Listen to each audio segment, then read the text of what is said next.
The Game of Life podcast coming at you, where we bring to you the behind-the-scenes lives of NBA players, business-savvy entrepreneurs, and top-level performers in all fields of personal development. The podcast that helps you become the best version of you. The Game of Life, David Nurse. Here we go. So here's one of life's hardest questions: how to enjoy the daily grind. Basically, how to enjoy Groundhog's Day, and how to make the mindset shift that the daily grind can be the daily find.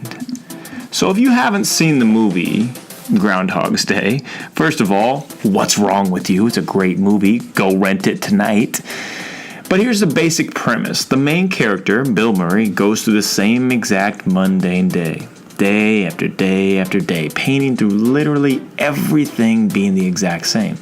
Everything from the words of others around him that they speak to him, all the way to stepping in the same mud puddle on his walk to work. The same day, the Groundhog's Day. It won't stop. It just keeps replaying itself over and over again like a broken record, playing the most annoying song that you want to smash the entire record player into a million pieces onto the pavement. Same with the day for Bill Murray. The monotony of the same day got to the point where he began to try to end his life, for the sole fact he didn't want to have to go through the same thing time and time and time again for the rest of his life. But that's kind of how it is, isn't it? It's kind of how life is. Think about it. You might have some great moments in your life, like an exotic vacation to a beautiful, crystal clear water island, white sands. And the moment that sticks out to you is a spontaneous. We all want to think of ourselves as having those moments more often than not, the spontaneous moments. But in reality, life is a grind. Life is the consistency of the same thing, the routine day after day after day. And some of us might have these defining moments that stick out more than others. And the reality is, though, 99% of us, 99% of life is spent in the daily grind, the day-to-day. Getting up in the morning when you want to sleep in. Going to a job that we might not be overly excited to spend 8 hours at. Driving back home through traffic to our mailbox full of bills that we have no idea how we can pay. And how can they be that ridiculously high just for a water bill? And then to the dinner table with our families and conversations of how was your day, that we could almost put our lives on autopilot. Because we have the same day. We have the same answer. It's a daily grind. The Groundhog's Day of life. It's a reality. It's true. And as much as we want the movie itself to be a fantasy, it's really not. It's actually very true. Now the question is, to you, to all of us, are you going to enjoy that reality? Are you going to embrace that reality of the daily grind of life? Or are you going to look at it like Bill Murray did until he figured it out? I won't spoil it for you. But are you going to look at it as a daily grind or a daily find? And the only one that makes that decision is you. It's your choice. That's the mindset shift you have to make. So I'm going to tell you a story here of my own experience in this situation. The Harlem Globetrotters. Whether you're a basketball fan or not, you've probably heard of them, and smile probably comes to your face when you think about them. The fun-loving Harlem Globetrotters, family event using the same game of basketball to bring all the families together through comedic tricks, goofy stunts, upbeat energy to make basketball basically a Broadway production. You see it advertised everywhere, and everybody gets a laugh out of the Harlem Globetrotters. And you're probably smiling right now thinking about it. But ask yourself this question. Have you ever wondered about the players on the other team? The players on the Washington Generals that lost every single game. The players that had to go through the same exact routine night after night after night and lose with no hope of winning. An already scripted out game that would force the Washington Generals players to be the butt of every joke and the laughing stock poster child for the show. All in the name of family fun, right? Yeah, well, I was one of those players on the Washington Generals, and I've rarely told this to anybody for the sheer fact of I don't want anybody to know, but now you do. I would say less than 10 people actually walking this plane and probably know that I played for the Washington Generals, if that. So put yourself for a second in my shoes for the story. Visualize yourself going through this together with me.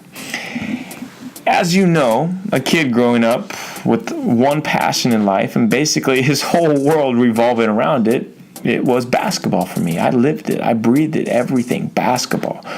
You already know that. So now imagine this. Taking the thing that you love the most in your life, your passion or pastime that you really enjoy, whether it's painting, playing the guitar, whatever it might be, something that you really love and you put a ton of time in doing it seriously.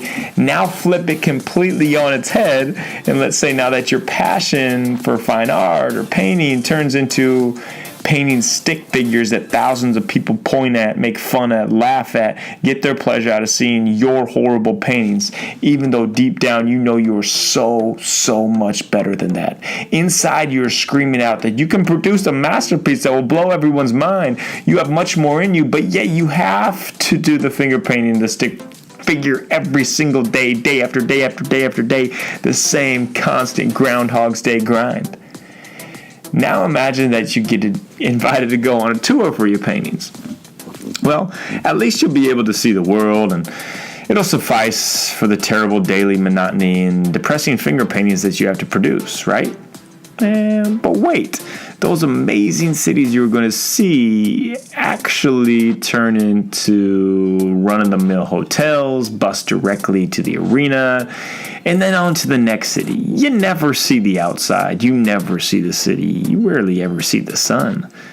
Oh, and imagine that on those bus rides and at the event, there's a group of people who you know are fact you are a better painter than, but yet they're celebrated.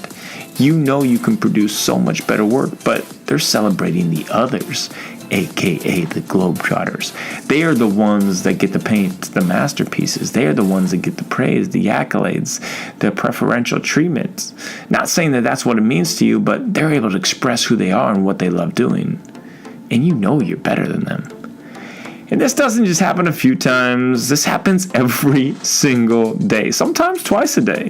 The same exact setup, just in a different city. But you don't know. You don't know what city you're in at this point. It could be another city in Ohio of a hotel and a bus ride that just becomes all tied into one. And that's exactly what playing for the Washington Generals was like. Now remember, this Groundhog Day stint with the Globetrotters took place directly after I was released from the NBA D-League. Literally the league one step below the best league in the world, the NBA. How many people have gone nearly to the NBA to the bottom of the barrel Washington Generals? I'll answer that question for you. No one. So to say my ego was hurt, yeah, that'd be an understatement. But I was sold a dream of being able to play high-level basketball every night, with travel to great cities throughout the world, with fans rocking the arenas, helping me prepare for a professional basketball career overseas. That was the sell. Little did I know this would be much more of a high school musical setup that you're embarrassed to be out there and not even want to tell your friends or parents, and actually have nobody even know that you did it because you're put on your big goofy hat and your extreme speech stutter that you're doing in this play that everybody laughs at. Yeah, that's exactly what the Harlem Globetrotter experience was. So, it was halftime of a game. I remember this very clearly in Dayton, Ohio. Yes, the beautiful city of Dayton, Ohio. Mid-December. Nice time to be there. And I was fed up. Coming into the locker room after my main part of defending a Globetrotter and having to chase him around the court, aimlessly, fall down, get my shorts pulled down, and on top of that, have a bucket of shredded paper thrown at me. This was the water joke that they thought made people think that there's actually water, bucket of paper. And I had enough. This was the 21st day, yes, 21st day in a row that this had happened. Sometimes on the weekends, we'd go twice a day. And I could not take it anymore. I couldn't go through another half of the game that I loved being tarnished and thrown in my face, and me being the recipient of everyone else's humor and enjoyment. It was decided in my mind I was going to beat the Globetrotters. No matter what it took, I was going to beat them. That never happened, guys. The Globetrotters never lost. but I was going to do it. It was my mission. They literally hadn't lost 24 years, 8,829 games in a row to be exact. And I was about to end that. I'd been fed up and I'd had enough. Now, in these basketball games, the rules are slightly different, okay? So there just so happens to be a 4-pointer, a very deep three, closer to half court than the actual 3-point line. And I had a tendency to enjoy shooting these shots, and I would get hot from time to time late in the game, but then they would make sure the Trotters would pull away at the end while, of course, making a mockery of us Generals. Not tonight. When I checked in the game in the fourth quarter, 4-pointers were going to fly. 6:49 on the clock, I looked up when I checked in the fourth quarter. The number is burnt in my brain. Trust me. More things than this is burnt in my brain too that I try to put out of it. But that number I remember. I knew I would have to bide my time before I started hoisting these 4-pointers and had to pray that I got extremely hot that night. And I did. Tonight was the night. Bam! First 4-pointer. Nothing but net. Generals within 3 points. Next time down, another 4-pointer. Generals now up 1. I can remember looking over at the Globetrotters coach and he had a puzzled look on his face and mouthed the words, "What the hell are you doing?" The Globetrotters scored the next time down to set up by a choreographer play to take the 1-point lead. Timeout called. 2:56 to go in the game in our huddle. The Trotters assistant came over and said to our team, "Take it easy. Play the script out. This is how we make our money. You know there's no damn chance you're winning this game." Too bad. I was winning this game. I was sick of the monotony of the Groundhog's Day, sick of basketball being thrown in my face in a mockery. It's on. Back to the game. I picked up where I left off and chose my 4-point opportunities carefully, knowing if I shot too many, though, they would take me out of the game in fear that I'd actually beat the Globetrotters. I'm actually kind of amazed looking back at it that they didn't take me out of that chance, knowing that I might go rogue, which I absolutely was. Down 2 with just over a minute left, far closer than any game had been this late in the game. The play was set up for me to catch the ball and act like I was going to make a cool crossover while allowing my defender to steal it and go down the other end and throw the ball off the backboard for an alley-oop. Basically a game-ending play, followed by the most annoying song that ever lived and still gives me nightmares, Sweet Georgia Brown, to an extended dance on court where even the crowd came out as part of the celebration, making us look like absolute fools. Too bad. I had different plans for that night. As I went to crossover, instead of putting the ball out in front of me so the Trotter defender could get it, I quickly pulled it back closer to my body, and he completely whiffed, getting all air and stumbling out of the picture. Now, wide open on the 4-point circle, I let it fly. Literally felt like a slow motion shot made for a movie. And I hit it. I hit the front of the rim, and it rolled in. 1-point lead for the Generals. Everyone on the court was shocked. The Globetrotters cursing at me as I ran back down court. My teammates on the Generals are really having no idea how to react other than just looking shocked with complete amazement on their face. Timeout called by the Trotters, 39 seconds left. I get pulled. I get chewed out. Trotters win. I leave the next day, quit the Washington Generals, hand in my uniform, forfeit my check, or peanuts would probably be a better term than check for that scenario. And I'm not saying quitting is a solution to a problem or a difficult situation, because it's not. I believe we develop a lot of toughness and a lot of grit and character through sticking through something that we might not want to. If you start, you finish. You've heard it before.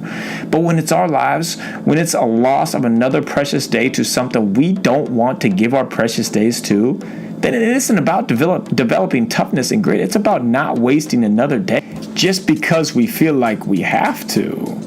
We don't have to put up with the Groundhog's Day of our lives. We can choose our own journey. That is our superpower, choice. You can use that superpower every single day. It's not going to happen overnight, of course, but in the consistent votes for yourself daily In the passion we want to live our mission, we begin to escape Punxsutawney Phil and his Groundhog Day hold on our lives. Sure, we will have the monotony of day to day, the routines. We will have those days, weeks, maybe even months that feel like we're basically running in quicksand. But we know we are on a mission. No matter how big or small that mission is, we are all on a mission. And that knowledge and the action on that knowledge is what allows us to find our pleasure in the daily grind. It's all a mindset shift. When we make the power of choice that we are on a mission, it's no longer a daily grind, it's a daily find.